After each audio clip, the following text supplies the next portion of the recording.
bopp yaa booy dara nekku ci nag ñaam. bu ma waxaat. bopp yaa booy.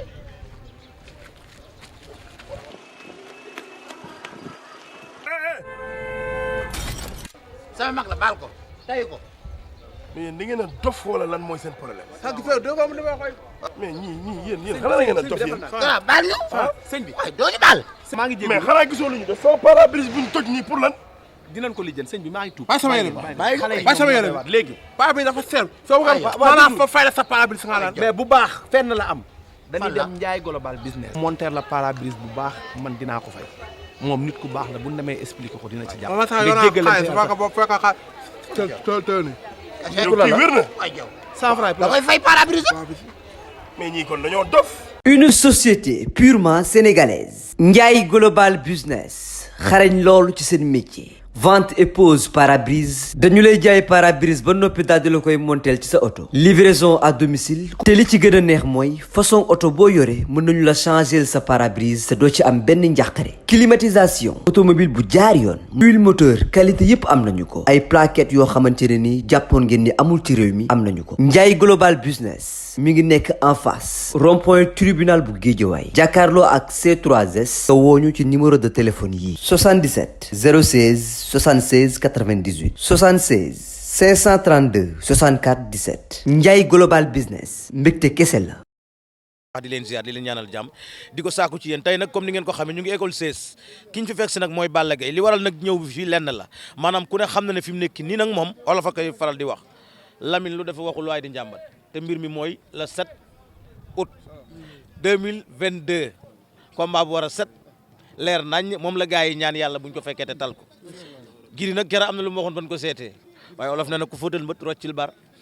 Omar a ngi nii taxaw gis nañ ko nag mu daw waaye ne na moom li des da koy nëbb waaye balaa may sori dama koy nuyu ba pare rek Omar ci loo ne maa ngi sant yàlla bu baax Babacar maa ngi lay siyaar di nuyu Lamine di nuyu ñooy Bakar ñi fi teew ñëpp di nuyu Gaston Production di nuyu aussi tamit supporteru Balla Gaye numéro 2 yëpp ak am di jàmm yi ak soppe yi rawatina aussi tamit école de lutte Balla Gaye vraiment di sant ñi fi teew ñëpp ñu ànd ak ñun di liggéey boobu ba léegi ñu ngi ci combat bi rawatina waa Guédiawaye ak waa Casamance waa ñi nga xamante ne mooy waa Guinée Bissau rawatina daal supporteru Balla Gaye de yëpp di ñaan sama sëriñ sëñ Bassirou Bara yàlla na yàlla yokk leen taal ci barkeel di nuyu xalifa diini kulli murit muy sëñ Mountakha Mbacké mi yaa fi tawar njabootu Mame Cheikh Fall bu Kunta Ndiassane maam Limaamu Laay bàyyiwuma kenn ñaseen xaadar laayeen bu ma limee daa jum ba Tiwaawan donc daal di bëggee ñëpp rawatina nag école de lutte Balla Gaye yëpp booy yi fi nekk mag ndaw encadreur yi ñëpp di nuyu Abdou Aziz Massata Mbaye Diop Talla Menga Modou Fall Simon ak Cheikh Mbacké ak Omar maa ngi nuyu ñëpp daal bu ma limee naa jum waaw maa ngi bëggee ñëpp waaw. Lamine nee na mu ngi nuyu ñëpp Omar yaakaar naa ne sa combat ak Gris moom du lu bees lu ñuy defaraat lu ñuy tëggaat la bëriwoon ngeen 2018 yàlla mayoon la ndam ci koom ngeen jëmaat ci combat diggante bi li fi jaar bëri na Lamine jëflante jaar na fi amitié jaar na fi ba tax na sax ñu bëri di douter ci ne da ngeen a ragalante mais balaa may ñëw foofu Lamine li ñuy njëkkee mooy Balla tey da nga ñoo nangu tawan ci sa bopp lu bëri daw rek nga nangoo def lan moo tax looy nëbb. non luñ fi nëbb amu fi xam nga fii tey dara xaju fi yu sew sewaan rek moo fi xaj mooy daw yeeg affaire yi demee noonu mais xam naa dañuy jàppal jour ngeen ñëw saal ñu fekkee xool liggéey bi bu baax wala ngeen fekk ñu dîner wala ngeen fekk ñu ci place bi kon donc fii mënuñu fee dara def dara mais fii suñu base la mënuñu fee bañ a ñàkk ñëw mënuñu fee sañ a bañ a ñëw aussi mais en tout cas ñu ngi ci liggéey bi daal mais alhamdulilah. mais ni ma ko waxee sànq li fi jaar ci diggante bi ngeen bëree ak léegi li fi jaar bëri na yow moom yàlla dimbali na la bëriwaat nga fi ay yoon moom booba la mujj a bëree yaa ngi dégg booba yaa ko gañe woon li fi jaar seen diggante ñu bëri di ko coow mooy amitié am na fi ay xaritoo ngeen waa dem leen te dikkalante am na fi ba tax na ñu bëri jàpp nañ ne sax seen combat bi est-ce que dina mel ni bu njëkk ba na meloon ci sa safara tàngoor ak metti waaw Babacar xam nga amitié moom donc ça n'a rien à voir ak aussi contrat wala tënk leen wala ngeen bokk métier bi loolu ci beneen domaine la mais domaine bii ñu nekk nii dañoo nekk ci contrat boo xam ne 7 août la incha allah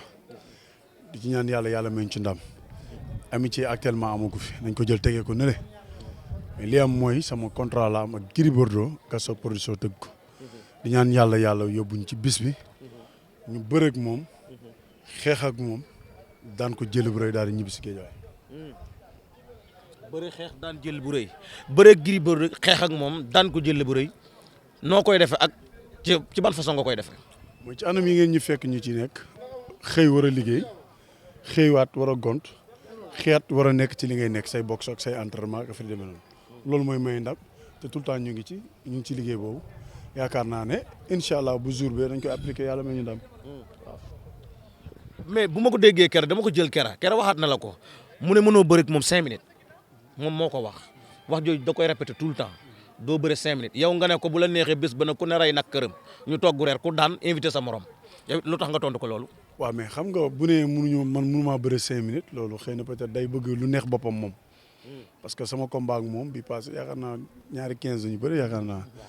waaw runkum daje kang daw ma génn saaku naanu ma ndox defuma dara bàyyiwuma donc lii si am solo daal man xam naa ne man ni ma bëggee mu neexee ko moom bëggeewu ko mu neexee ko parce que ma yaakaar ne man arbitre bi sifflé day yooru day ñëw jébbalu waaw man loolu laa gis moo tax mu yokk ay yoxu 5 minutes man si ñëw maag waa Guédiawaye ay 5 minutes ak ay 4 minutes de bu soobee yàlla ba arbitre bi sifflé damay dox ci kawam bu xeexee ma duma ko bu bëree ma daan ko moom Gris Bordeaux Ibrahima Ndione ma leeral la ko moom Gris Bordeaux Ibrahima Ndione. Ibrahima Ndione wala Ibrahima Ndione wala Ibrahima Diom. wala Ibrahima Ndione waaw leer na. man la xam nga tur wa de. mais ñëpp xamante nañ. nga ne bu xeexee. su xeexee nga duma ko su bëree nga daan. bu soobee yàlla bu xeexee ma duma ko bu bëree ma daan ko. sekkuma ak moom ak wala sekkuma ak samay supporters ay lamb ji fi jëm ne ay 5 minutes la ak ay 3 minutes lépp lu ci war bu soobee yàlla moom bu mu def dara man maa koy def daan ko ñibbi waaw. mais ak moom ni mu la ñimee ak ni muy taxawee ne yow buy bëreeg moom doon nekk à l'aise yu yëpp mu di la ko wax nga yaakaar Gris tegul ay mbiram fu leer wala. non Gris ñemee ma. Gris ñemee ma man may bëreeg Gris Bordeaux bay nekk à l'aise. non moom moo nekkul à l'aise. moom moo newul à l'aise. non moom sañ te nekk à l'aise sax. waaw moom sañ te nekk à l'aise waaye man li ma wax dafa leer dama ne ko. sañu maa nelaw parce que dama la bëgg a daan. waaye moom sañul nekk à l'aise bëreeg Balla Gaye de. déedéet. loolu non jamais. non munul nekk waaw lu jógewul ci yàlla maanaam lu jógewul ci yàlla ma nga xam ne yow mënuloo ko dara ci gan gi non sañoo nekk à l'aise on dit la vérité. dañu gis Balla Gaye soo doon am combat coow la da doon bari da nga doon génn ci journaux yi parfois ñu gis benn vidéo Balla Gaye mu génn ci Instagram wala YouTube combat bi mu taxawee léegi gis ñu Balla Gaye même statut yi gis ñu Balla Gaye du ko defeti lan moo tax loolu combat bi moo laaj loolu wala ci li nga jógee moo tax. waaw samay combat yi des moo laaj loolu moo laaj ci concentration sax lañ nekk xëy na peut-être yàlla moo ko tuddee noonu mais lépp lu ñuy defati incha allah dinañ ko nëbb dinañ nekk suñu préparation bu laajee neexal ñu neexal ko bu laajee yëngal ñu yëngal ko waaye dootuñu génnee suñuy vidéo pour ay entraînement léeg-léeg nag mënut a ñàkk bu combat bi desee ay quelques jours wala ay 2 ou 3 jours ñu génnee entraînement yi wane leen ko mais doonatul lu ñuy liggéey di ko bazarder. waaw mais lan moo waral lool parce que gis nañ sa combat ak Bombardier bi passé ba ci veyu combat bi dañ doon gis say vidéo ba nga ne wa toogee di tent sa bopp di watu vidéo yi dañ doon génn lan nga jàng ci sa combat ak Bombardier ba tax nga nëbb lépp li nekk ci yow. waaw jàngaat naa ci nag lu bëree bëri wax dëgg yàlla ba ci staff beeg encadrement beeg ak ñi nga xamante ne donc daal yàlla boole na ma ñoom lu ci bëri daal yàlla suñu borom wan na ma ci loo xamante ne may na ma ci expérience te àdduna lépp loo gis aussi tamit jàngat la. jàng naa ci dara te ci ginnaaw ba ma nekkee nag wax dëgg yàlla tënk sama bopp dañ ne mbër bu looloo maa ngi daan donc moom ci laa nekk maa ngi loolu maa ngi toog bu jour ba incha allah ma ñëw wane confirmation bu leer nañ man loolu mooy sama objectif ak suma encadrement ak ñi nga xamante ne maa ngi wax ak ñoom suba ngoon gu dégg bëccëg le jour ji confirmation la incha allah. Balla daan na nekk na champion bi nga xamante ne saa yu waxee avant da koy jëfee su joxee 1 seconde. day def 1 semaine su waxee ni damay duma daan da ko doon def mais combat bi nga jógee nii waxoon nga ko jëfoo ko lan moo waral loolu ndax bii yoon dinañ gis on Balla Gaye 2 li mu wax mu jëfee ko. waaw xam nga léegi bëri Balla Gaye 2 gars dañ koy def comme par exemple tey Balla bu waree ñëw bëre yow nga war a ñëw bëre ñaar moo koy def mais bu arbitre sifflé nga taxaw dem taxaw nële bu ma ñëwee taxaw di bëre ak yow ngay daw wala di déplacé combat bi day yàgg. mais dama ciy def sama devoir ba nga xamante ne rek war naa laa daan la mais bu arbitre bi sifflé mu ñu taxaw runkum daje non du yàgg parce que damay xam ne yow mi kat ñoo nga pour bëre wala ñoo nga pour xeex mais boo ñëwee sama combat bi passé ki may bëreel puusul paasul fi mu taxaw lay taxaw donc moo tax mu demee noonu te loolu du làmb ñaara koy def waxuñu ne tey kii mën bëre moom dèjà boo ko mënee pare jeex na mais nag bu ma ñëwee tax nga taxaw fële dinaa ñëw nag def li ma war mais boo nangul bëre te amateur lañ ci jëpp te amul njëriñ waaw mais man Balla Gaye numéro 2 képp ku taxaw ne da ngay bëre ak man combat bi du yàgg incha allah. xam nañ tam Balla bi mu nekkee champion bu vivace boobu jamono amuloon volume gis nañ la daal dafa mel ni am nga état de forme normal pour yow est-ce que bii combat mun nañ sentir sa vivacité ak sa vélocité si combat bi contre Gris Bordeaux. mosuma ko ñàkk nag xëy na dafa am jour yoo xamante ne boo waree perte rek yooyu yëpp du ñëw ndam boo ko waree am sa léppay gaaw boo waree perte aussi tam sa léppay yéex état de forme bii ñu nekkee nii xëy na ñi ñee ci bàyyi xel mais man bàyyi ma ci xel parce que lépp li nga xam war naa ko def maa ngi xëy di musculation maa ngi xëy di boxe maa ngi xëy di dem dîner maa ngi xëy di ñëw suma école de lutte donc daal liggéey bi nekk na liggéey bu intense bu jaar yoon bi nga xamante ne wax dëgg yàlla tukkiwuñu demuñu fenn lépp lu ci war daal combat bi confirmation la laaj. confirmation. ok est-ce que xam nga ni tamit Gris Bordeaux neexul daan parce que kenn musu ko daan bëreeloo ko carrément daan ko est-ce que bii combat mun nañ gis loolu parce que xam nañ ni technicien nga ci làmb. non Gris daanu na daanuti c'est-à-dire que kenn musu koo daan loolu du wax parce que tey ku mus sa daanu duñ la limal say défaite man bëri naa ñu daan ma mais c'est-à-dire que naqare daan bi mooy yëpp mooy bañ a bëri rek tey bu ma taxoon ne du ma bëri non fii ba suba amateur dañuy xam ne man bëriwu ma mais ku ci taxaw laa wax dëggal arbitre sifflé maanaam lu tax ñu naan làmb wala bëre bu arbitre sifflé da nga ko war a def du ma ne adversaire bi du ma ko wax lii la war a def wala nangam non non sañu ma ko mais bu arbitre sifflé moom bu taxawee dëggal sa boppam def kon bii paase yi ñu def nii non du yàgg. maanaam su ma la déggee Balla maanaam Gris Bordeaux kon bi yoon bu ñëwee tey téye boppam est-ce que Balla dina dem imposer ko boppam wan ko ne ko dañ fiy jóge maag yow. Gris sañ naa téye boppam. sañu ko non sañu ko. ak lu moom li mu waxee ñu bëgg bëggal amateur yi.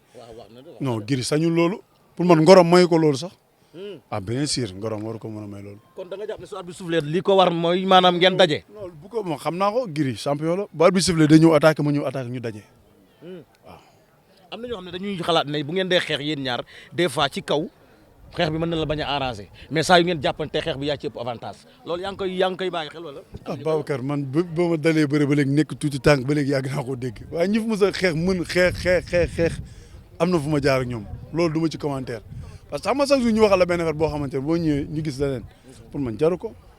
nee na tamit beneen bi ci des moom moo ko wax Kati Diop moo ko yor léegi te Kati Diop nee na moom mooy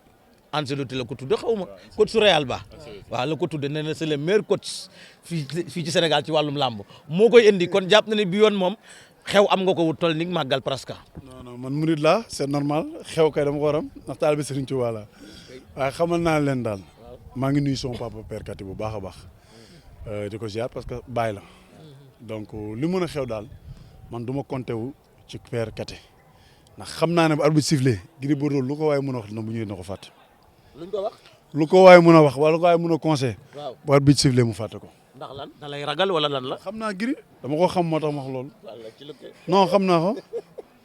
day fàtte lu ko waaye mën a wax père Kati conseil ko bu duggee ci géej bi fàtte loolu. ak ñoom Tafa Gueye directeur technique am. man dépassé naa ñooñu maanaam dépassé naa ñooñu wax la dégg-dégg la laaj c'est-à-dire que tey nangul naa suma papa Kati Diop c'est les meilleurs des meilleurs Moustapha Gueye c'est les meilleurs mais man ñi ma yor meññ ma ñooñu kenn du ñoom man sama baay dafa mën a bëre ba nekk champion d'Afrique nekk roi des arènes mais man bu fekkoon ne amu ak ñooñu boo leen ma waxee mën naa d'accord mais damaa am ñu gën a supérieur ñooñu. mais ñooñu nekkatuñ fii. mais ñu ngi dund ba léegi ndax ay leeram ñu ngi nii ay leeram ñu ngi nii ñoo ngi dund parce que tey bu ñu amul woon ñun du ñu marché suñ borom moo ko dogal xam-xam boobu def nañ ko ci ñun te mu ngi si ñun suñu turandoo bi ñuy meññ école ba ñu fi ñëw ay xale yu ndaw lañ mu tette ñu ba àgg fii ñu àgg kon donc ñun gisuñu loolu amatul lu ñu jaaxal ci làmb amatuñu lu ñuy tiit si làmb amatuñu lu ñuy am sikk sàkk naan kii mooy conseiller kii wala kii mooy entraîneur kii parce que dañ koo donn gëm ko nekk ci ba nëgën ni yàlla suñu borom tey def lu ñu def à l'âge de 25 ans lañ nekk roi des arènes kon ñun tey buñ ñëwee dañuy am sikk sàkk ak looy xool non dañuy tekk suñu ngëm dem toog fële dem di seetaan. non wax ma la seetaan sax dootuñ ko seetaan.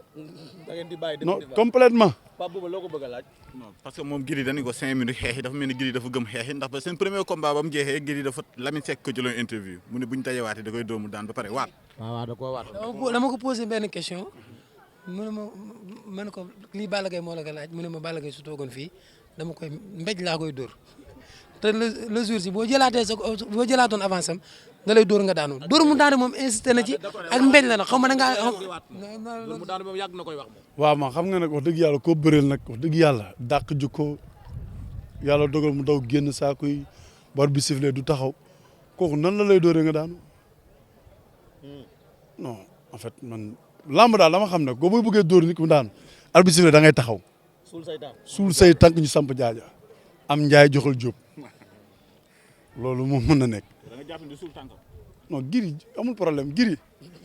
xam naa li mu bëgg mais du ma ko may lu mu bëgg. bëriwul day maanaam xeexul day yooru maa la koy wax Gris xeexoo da ngay yooru non non Gris bi ma gis keroog waaw non non pareegul sax moo tax xam naa léegi mu voyage xam naa léegi mu voyage day waaj day voyage non pareegul day voyage keroog gis naa la nga koy joxoon biiram bi nga koy joxoon dafa am biir wala. non day voyage moo tax ma ne ko day voyage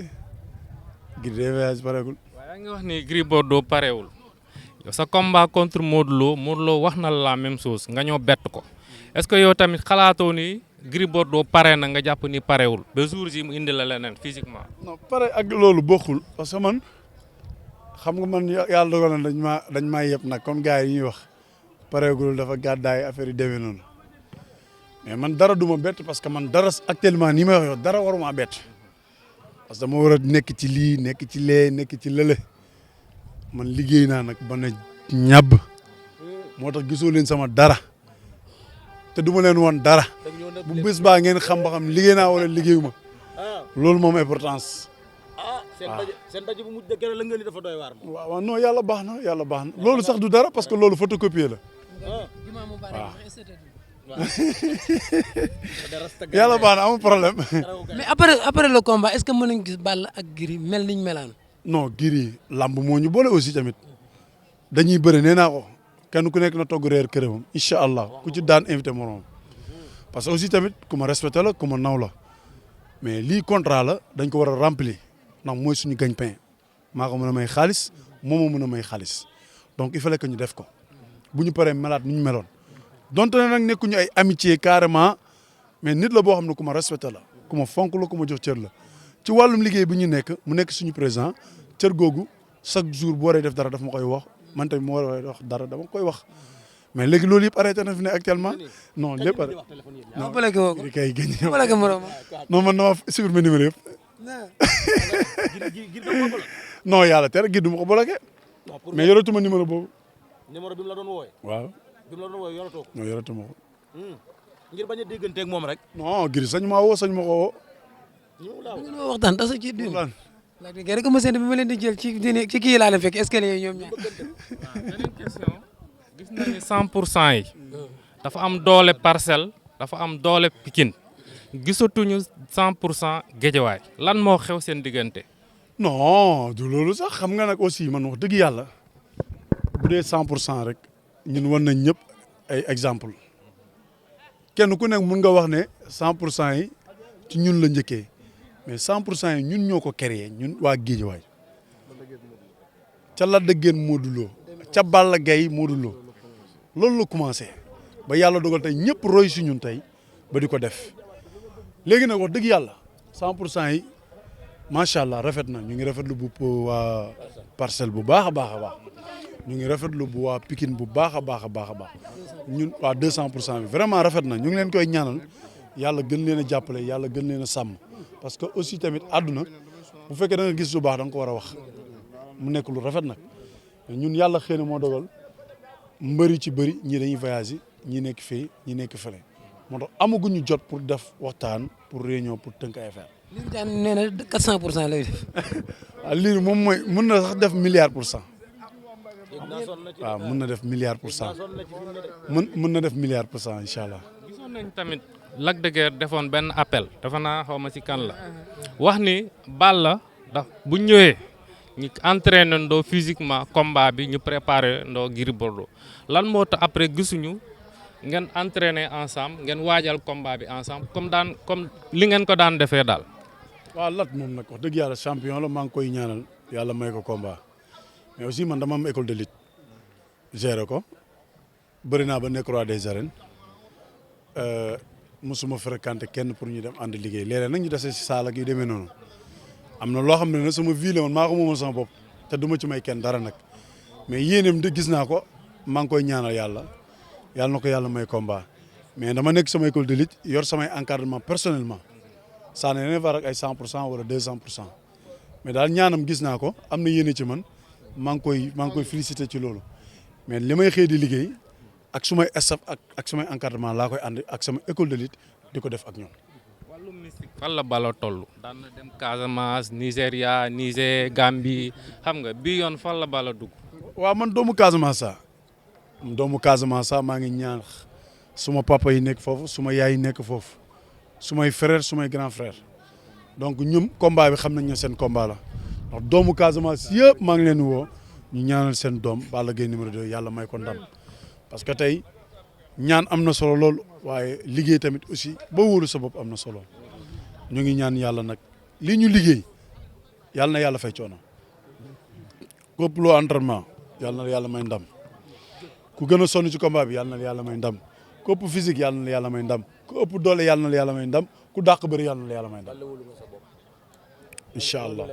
waaw loolu leer na parce que man Lirou Diane dama koo dégg sax bi may reporté sama combat Ada Fass ak kii mu ñëw sama ginnaaw ne Gris day abbi supporter moo tax mu ñëw di soutenir Ada Fass mosu koo jàppale kenn da wax na ko loolu. non Lirou day tooñ rek xam nga moom copain Gris la nag dëgg yàlla copain Gris la mais xam nañ ne kee poulain am la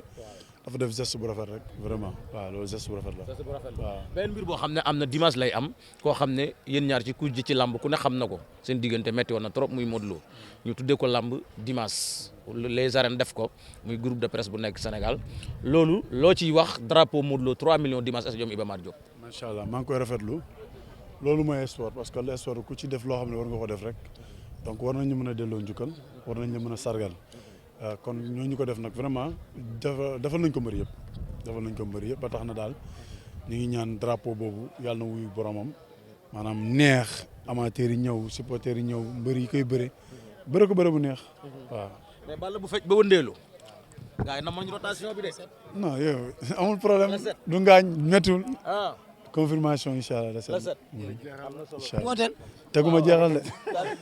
man teguma jeexal de boo tegee jeex nga taxaw fële man teguma jeexal de boy bi. wax waa Guédiawaye ak supporteru Balla Gaye yëpp chinois ak chinois. waaw maa ngi nuyu waa diaspora bu baax a baax di nuyu Serigne Dour ak waaw ak Pape Arona ak ñi nga xamante ne ay supporteru Balla Gaye numéro 2 la foofu ca Italie France Espagne Angleterre di leen wax rek jour bi incha allah jour bi dama bëgg ñu teel a ñëw ñu wane confirmation yàlla may ñu ndam képp kuy supporteru Balla Gaye 2 le 7 août maa ngi lay woo rawatina waa Guédiawaye waa Bokk Jom waa Jaaxaay waa Jàmbaar sa comprendre nga waa Fimich waa Manko waa marché Sam sama base donc bàyyiwuma fenn bu ma limee dinaa jum waa marché bu bees Bokk Jom Bokk Jëf waa Farba sama équipe bi donc maa ngi leen di woo ci bis bi incha allah ñu ñëw ñu bëre daan bu soobee yàlla ci barke Yonent bi sallallahu alayhi wasallam maa ngi sant ñëpp di gërëm ñëpp maa ngi nuyu waa Waalo bu baax a baax ak waa Seedo waa ak sama mbokk Casamance yi waa Diouroup bu baax a baax maa ngi nuyu waa Gambie ak waa Guinée Bissau ak waa Sédhiou waa Malfara waa Bignona waa Koupante ak waa Wiringara bu baax a baax maa ngi leen di bëgg. nuyoo laay mere de. non laay mere mooy Ngale.